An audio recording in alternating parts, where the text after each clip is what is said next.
35,000 మంది కార్మికులతో Visakhapatnam steel full కెపాసిటీలో అంటే 3 మిలియన్ టన్నుల ఉన్న ప్లాంట్ని కెపాసిటీని రాజశేఖర రెడ్డి గారు 7 మిలియన్ టన్నుల వరకు తీసుకువెళ్ళారు.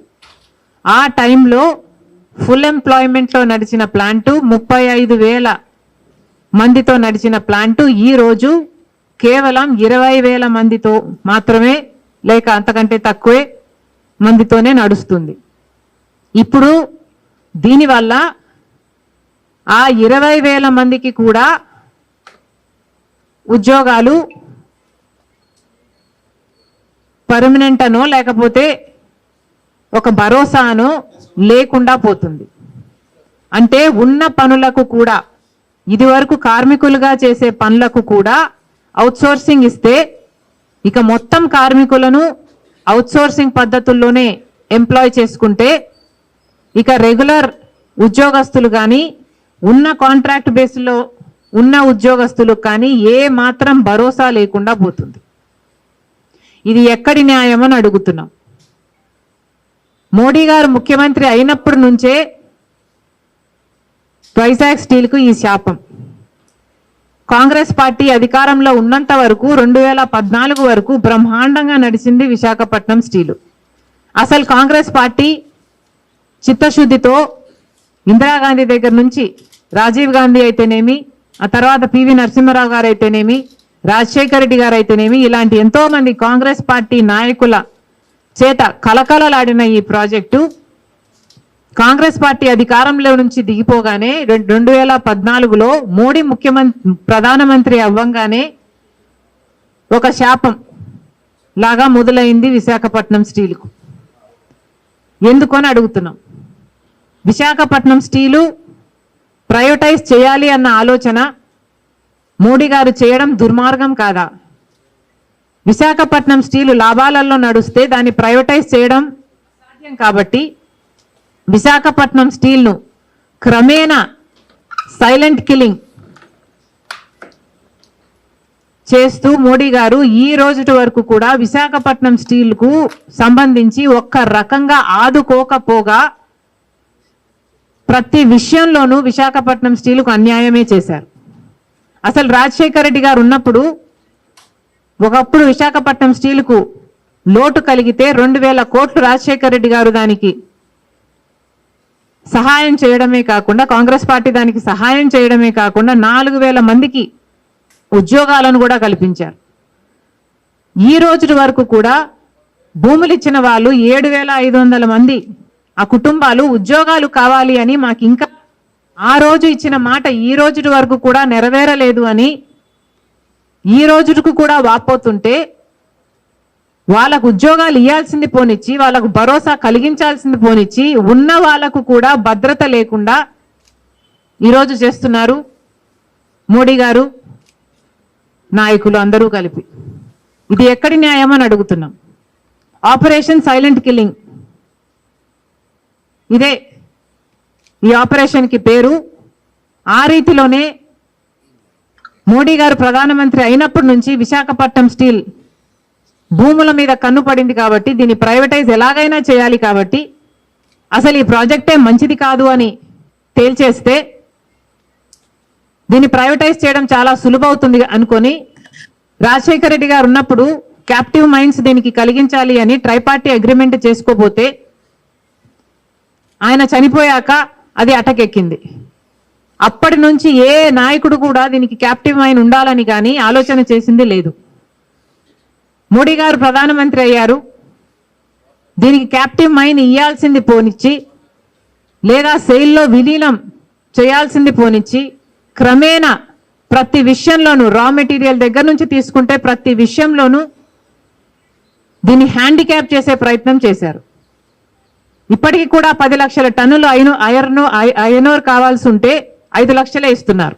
అలాగే బొగ్గు సరఫరా అయినా, అలాగే ఎలక్ట్రిసిటీ అయినా, లేకపోతే లాజిస్టిక్స్ అయినా ఇలా ఒక్క దానికి కూడా సహాయం చేయకుండా ఆఖరికి మొన్న గంగవరం పోర్టుకు అయ్యే ఖర్చు కూడా జగన్మోహన్ రెడ్డి గారి పుణ్యమా అని రాజశేఖర రెడ్డి గారు గంగవరం పోర్టు 30 ఏళ్లకు మళ్ళీ ప్రభుత్వం చేతిలోకి రావాలని దాన్ని ప్లాన్ చేస్తే జగన్మోహన్ రెడ్డి గారు కేవలం 600 కోట్ల రూపాయలకి మోడీ గారి కోసం అదానికి అప్పచెప్పారు. దాంట్లో కూడా మళ్ళీ విశాఖపట్నం స్టీల్కే నష్టం జరిగింది. ఇలా ఒకటి రకంగా కాదు, అనేక రకాలుగా విశాఖపట్నం స్టీల్ను కూనీ చేయాలని నిర్ణయించుకొని, ఒక కుక్కను చంపాలంటే అది పిచ్చి కుక్క అని నిరూపిస్తే చాలు, జనాలే రాళ్ళేసి చంపుతారు అన్న పద్ధతిలో, ఈ ప్రాజెక్టే మంచిది కాదు అన్న రీతిలో దీన్ని తయారు చేసి నష్టాల పాలు చేసి అప్పుల పాలు చేసి ఈరోజు ఈ స్థితికి తీసుకొచ్చారు.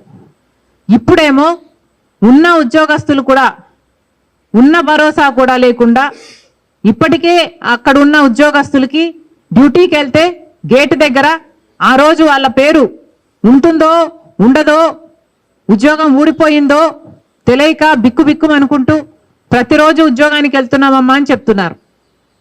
ఇప్పుడు ఉన్న వాళ్ళకు కూడా భరోసా లేకుండా ఇప్పుడు కొత్తగా మళ్ళీ అక్కడ యూనియన్ సంఘాలు చెప్తున్న దాని ప్రకారం అయితే 44 పనులకు కొత్తగా ఎక్స్ప్రెషన్ ఆఫ్ ఇంట్రెస్ట్ ఇన్వైట్ చేశారు. ఇది అన్యాయం కాదా అని అడుగుతున్నాం. ఇదే పద్ధతిలో హిందుస్థాన్ జింక్, విశాఖపట్నం స్టీల్ పక్కన హిందుస్థాన్ జింక్ ఉండేది. దాంట్లో 8,000 మంది పనిచేసేవాళ్ళు. మోడీ పుణ్యమా అని దాన్ని ప్రైవేటీకరణ చేశారు. వేదాంత గ్రూప్కి ఇచ్చేస్తే వాళ్ళేమో మొత్తం ఉద్యోగస్తుల్ని తీసేసి నిలువ నీరు లేకుండా చేసి ఆ హిందుస్థాన్ జింక్ సంబంధించిన ల్యాండ్ను మొత్తం రియల్ ఎస్టేట్గా మార్చేసి వ్యాపారం చేసుకుంటున్నారు. అదే చేయాలని చూస్తున్నారు విశాఖపట్నం స్టీలుకు కూడా. 2 డీళ్లకు పెద్ద తేడా లేదు. విశాఖపట్నం స్టీలు కూడా 20,000 ఎకరాలు భూములు ఉన్నాయి. ఈ రోజుటి వాల్యూ అయినా దాని 4 లక్షల కోట్ల పైనే దాని విలువ ఉంటుంది. కేవలం ఆ భూమి మీద వీళ్ళ కన్ను పడింది కాబట్టి ఇదంతా చేస్తున్నారు. ఇది అన్యాయం కాదా? అసలు విశాఖపట్నం స్టీలు ఆంధ్ర రాష్ట్రానికే తలమానికం. అలాంటప్పుడు దీన్ని కాపాడుకోవాలని ఒక్కరైనా ఎందుకు ప్రయత్నించడం లేదు అని అడుగుతున్నాం. ముఖ్యమంత్రి గారు, పవన్ కళ్యాణ్ గారు, చంద్రబాబు గారు, పవన్ కళ్యాణ్ గారు, లోకేష్ గారు అందరూ విశాఖపట్నంలోనే ఉన్నారు. మరి ఇప్పటికైనా ఈ రోజుటికైనా అక్కడ ఉన్నారు కాబట్టి కనీసం ఒక్కరైనా విశాఖపట్నం స్టీల్కు వెళ్తారేమో చూద్దాం. వాళ్ళకి ఏమైనా భరోసా కలిగిస్తారేమో చూద్దాం. చంద్రబాబు గారు ఎన్నెన్ని మాటలు చెప్పారు.